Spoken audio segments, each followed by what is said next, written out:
Bismillahirrahmanirrahim. Assalamualaikum warahmatullahi wabarakatuh. Nah, sebelumnya perkenalkan, nama saya Sarah Akila Fariha. Di sini saya akan memberikan tutorial cara menganalisis sampel data dari XRD. Nah, perlu diketahui sebelumnya bahwa analisis XRD atau difraksi sinar X adalah metode karakterisasi material yang digunakan untuk mengidentifikasi struktur kristal, fase senyawa, dan juga sifat kristalinitas suatu bahan dengan memanfaatkan interaksi antara sinar X dan juga bidang kristal dalam material tersebut. Nah, secara prinsip ketika sinar X ditembakkan ke suatu sampel kristalin, maka sinar tersebut akan terdifraksi oleh bidang-bidang atom yang tersusun teratur dalam kisi kristal. Nah, difraksi ini menghasilkan pola berupa puncak-puncak pada sudut tertentu yang kemudian direkam sebagai difraktogram.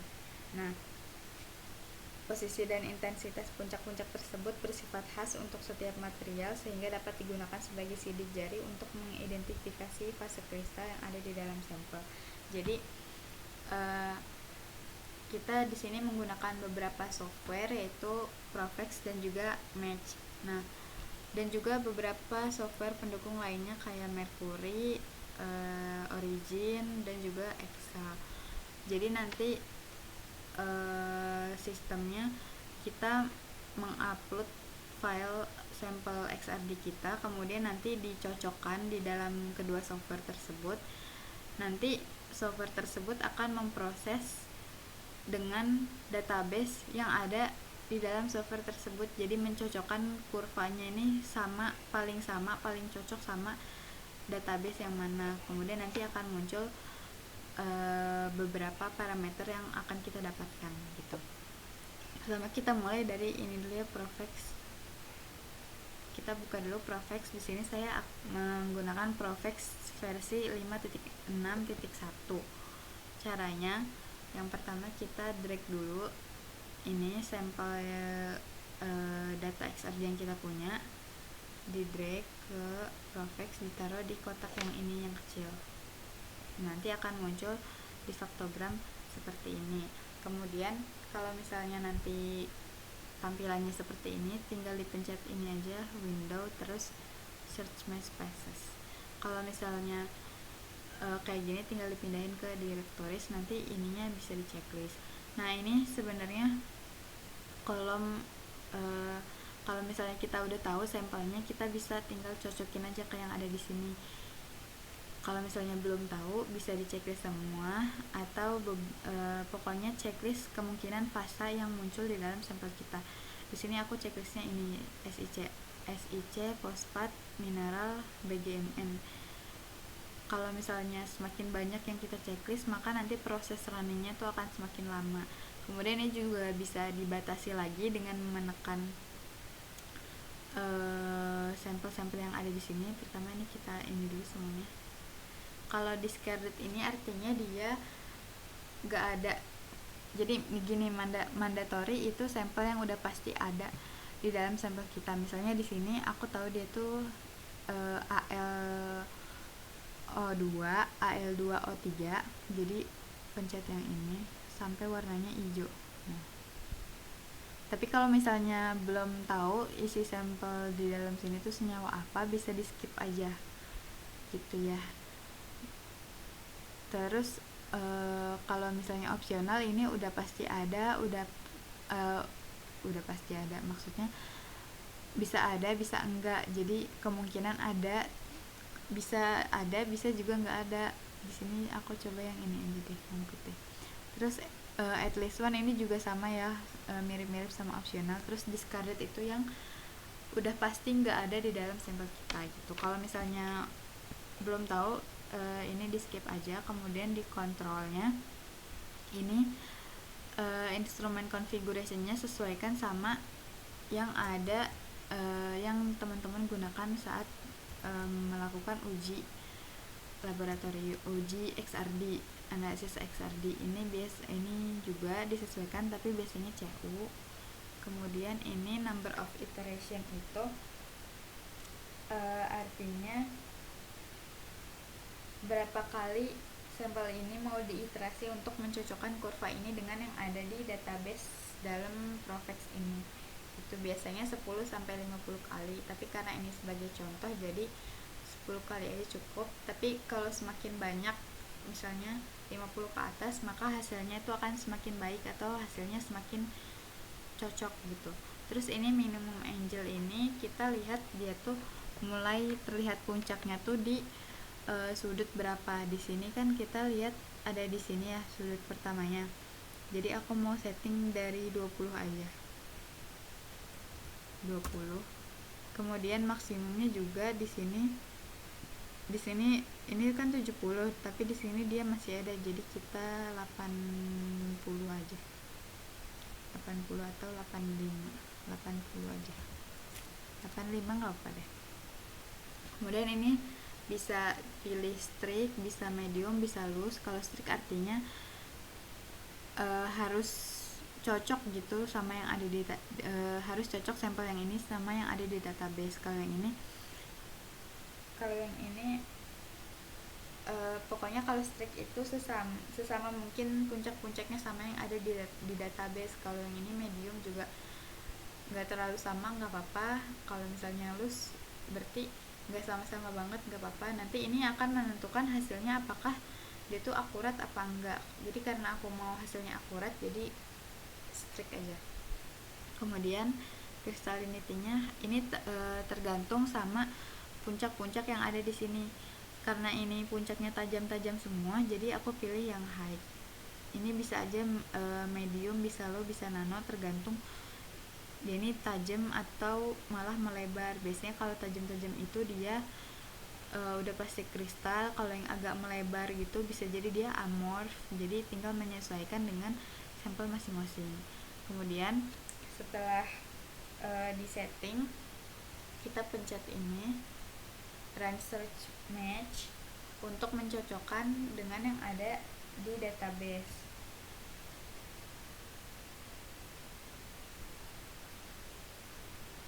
Nah, ini kita tunggu sampai kira-kira 100%. Ini lumayan cepet ya, karena kalau misalnya kalau tadi kita nggak pakai yang restriction, mungkin kemungkinan agak lama hasilnya. Nah, ini udah muncul. Kemudian ini kita klik aja yang paling atas.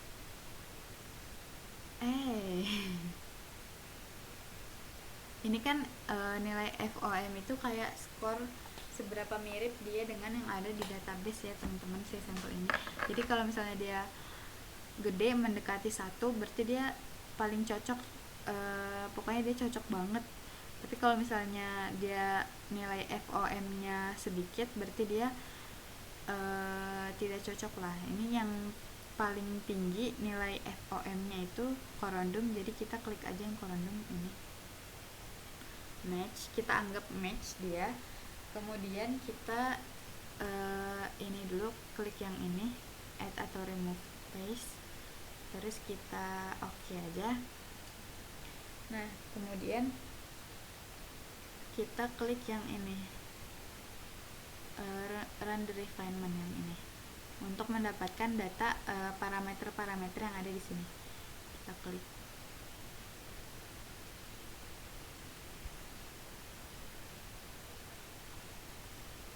Kita tunggu sampai selesai. Kemudian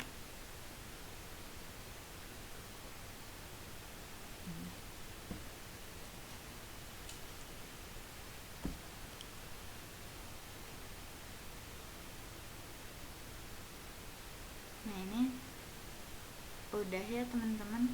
Jadi kita udah ternyata masih loading. Oke, ini udah refinement complete. Nah, ini kita udah dapat si senyawanya Al12O8. Ini juga dapat beberapa parameternya. Dia ini ada macam-macam lah yang bisa kita olah. Nah, nanti di folder teman-teman itu bakal muncul kayak gini. Yang awalnya cuman XRDML, sekarang udah ada beberapa data lainnya. Ini loading.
visualisasi datanya kita perlu nge-save ini, pencet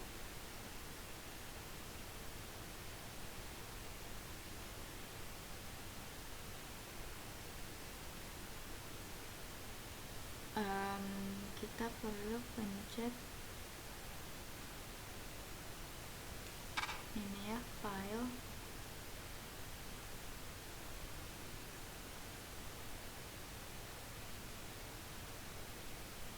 ini kita pencet ini result, kemudian export chief from lst files, terus oke. Nah, nanti dia akan muncul di sini ini file yang .chief. Nah, ini nanti akan kita buka di Mercury. Tapi sebelum kita ke Mercury, kita masuk ke origin dulu untuk membuat di faktogramnya. Jadi, nah, kalau misalnya teman-teman bisa drag langsung dari sini, ini pakai data yang .exe ini, kita drag ke sini. Karena ini aku nggak bisa ya, kita masukin manual aja.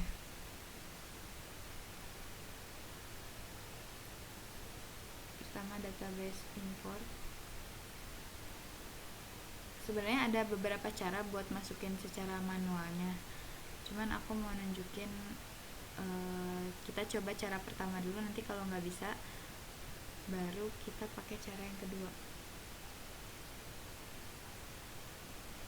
Ya, ternyata nggak bisa.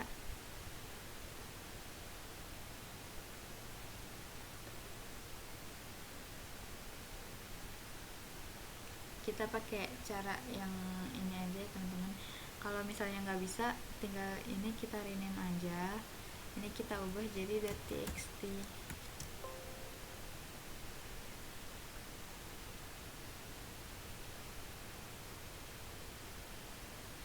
Kalau udah tinggal kita drag atau masukin manual juga bisa. Kok nggak muncul?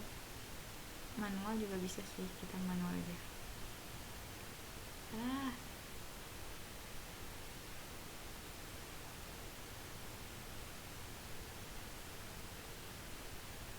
Ini apa?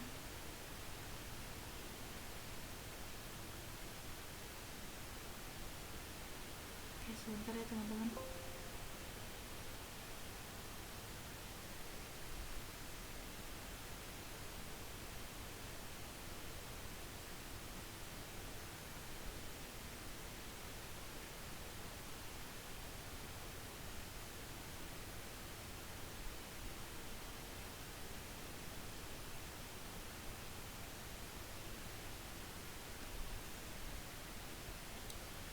Oke, bentar.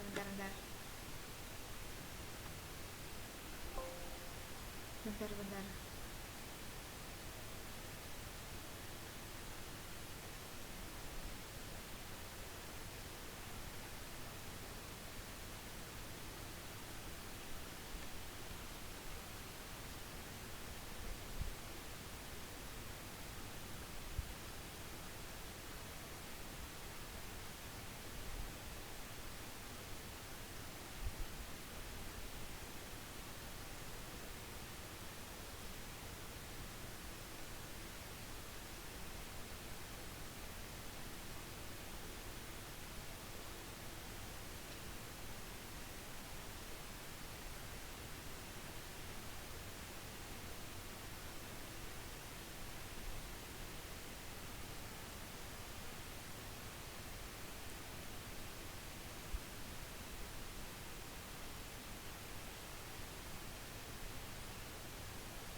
Nah, kalau misalnya kayak tadi ya teman-teman, bisa pakai cara aku yang tadi. Karena yang tx itu rada error, ternyata kita ini ubah lagi aja ke .exe.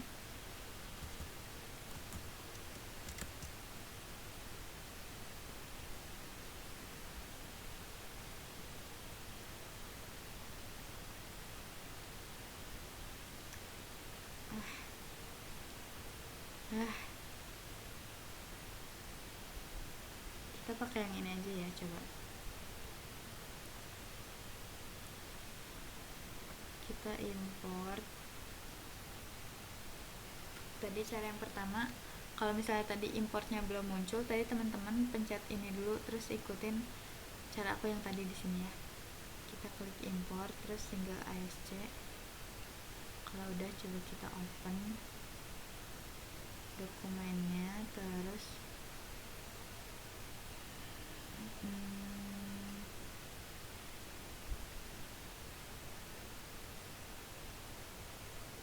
ini nih objek.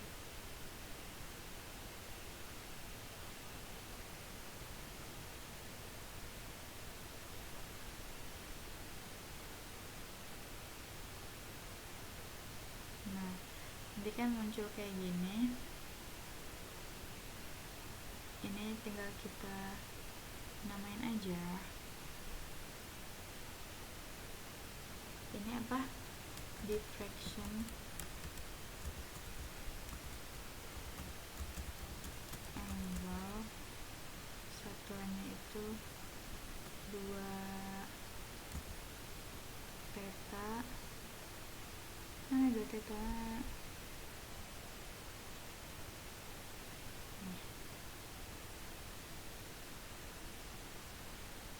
Terus yang ini intensity,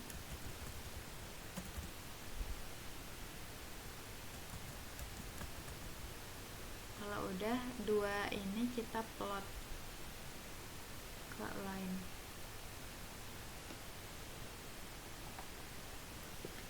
Nah, nanti akan muncul kayak gini. Ini bisa kita atur-atur sih scale-nya. Tuh, bisa kita macam-macam, tapi sebenarnya kayak gini udah cukup, udah bisa kita interpretasi gitu. Nah, selanjutnya buat data yang di chief tadi, kan ini ya chief, ini kita bisa buka di software Mercury. Ini dia Mercury.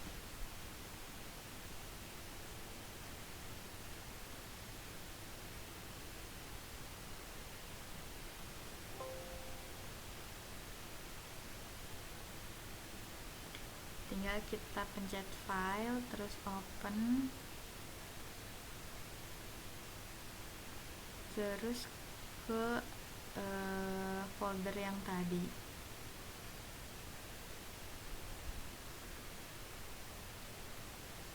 Nih yang .chief ini langsung kita open.